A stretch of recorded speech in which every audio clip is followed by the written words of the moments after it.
There are reports that countries, including the UK and France, are preparing to recognize Palestinian statehood.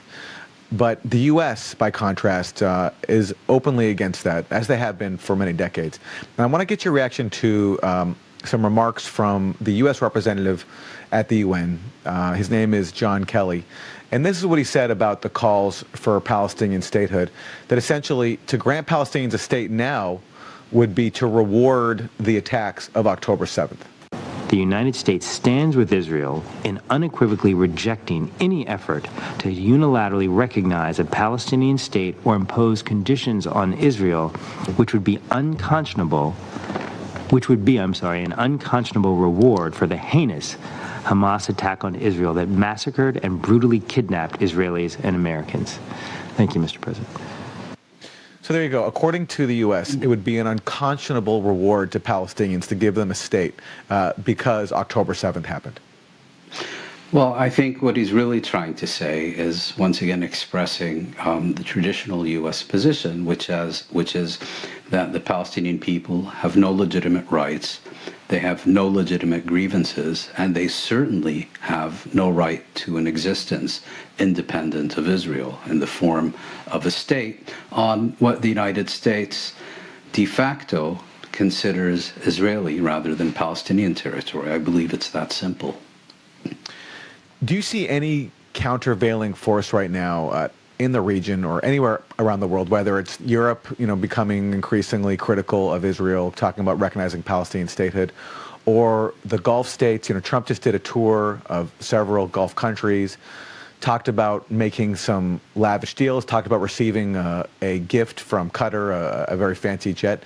But even there, at least publicly, the issue of Gaza did not come up very much. Do you see any pressure going on behind the scenes on the U.S. to stop the genocide from some of its allies, whether they're in Europe or the Gulf?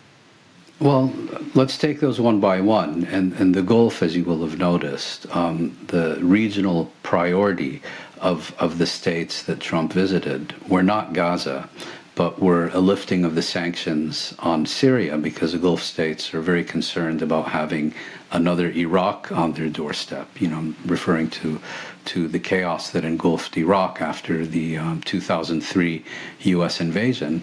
And second of all, of encouraging Trump to continue diplomacy with Iran, because they recognize that in the event of a direct military confrontation, they will be in the front line and will be paying the highest price of any such conflict. And Gaza was, I think, much less of a priority, barely registered in these discussions, except perhaps, as a kind of minor issue. When we did see the Arab states, and not only the Gulf states, collectively and loudly and very publicly come out in opposition to the United States, was in February, when Trump proclaimed his harebrained initiative about expelling all the Palestinians to make way for what he called the Gaza Riviera, because that was a fundamental difference. Since October 2023, well, for much longer, but particularly since then, Israel has been slaughtering Palestinians in their own homeland. What changed with Trump's proposal was that these Palestinians would be collectively expelled to the Arab world. That, in contrast to the genocide in Gaza, is experienced as a direct threat to their national security, a direct threat of their domestic stability, and a direct threat to what remains of their domestic legitimacy. And it's for that reason that they stood up and said no. And that's why I don't think this proposal is ever going to get off the ground, certainly not in the form that it was initially proposed. Europe is different. What we've seen from Europe is a clear and a significant change in tone, but we have seen absolutely no difference in conduct. In other words, it's business as usual with a scolding. And of course, there are exceptions, Spain, Ireland, Norway. But if you look at the European Union, I think it's important to recognize, for example, that in 2000, the European Union signed what's known as an association agreement with Israel, an agreement that gives Israel preferential trade privileges in Europe. It allows Israeli institutions to participate in various European Union research and development programs as if it were an EU member. And Article 2 of that association agreement makes Israeli compliance with its human rights obligations an essential condition of Israeli participation in this, or Israeli access to this agreement. That was 25 years ago. And until today, the EU has never invoked Article 2. In other words, the EU has never determined that Israel is not fulfilling its human rights obligations.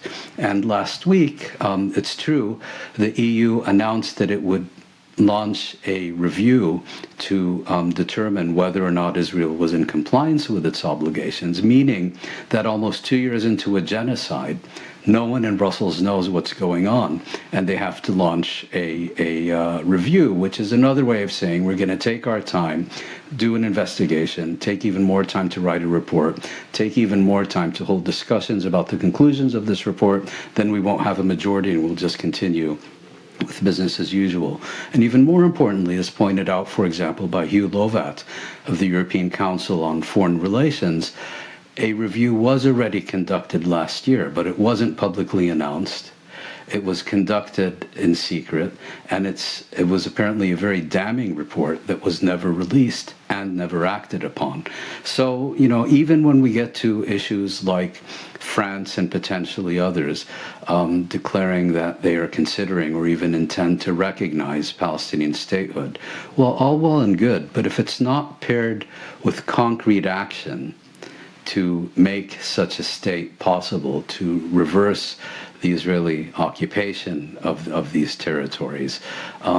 When you look the other way, when Israel announces 22 new settlements, the occupation started in 1967. In 2025, statements that are not accompanied by decisive action are not only meaningless, they're worse than meaningless, because what they really do is they serve as camouflage for doing nothing. And we'll leave it there. Mouin Rabbani, thanks so much for joining us in System Update. Thanks very much for having me. Thanks for watching this clip from System Update, our live show that airs every Monday through Friday at 7 p.m. Eastern exclusively on Rumble. You can catch the full nightly shows live or view the backlog of episodes for free on our Rumble page. You can also find full episodes the morning after they air across all major podcasting platforms, including Spotify and Apple. All the information you need is linked below. We hope to see you there.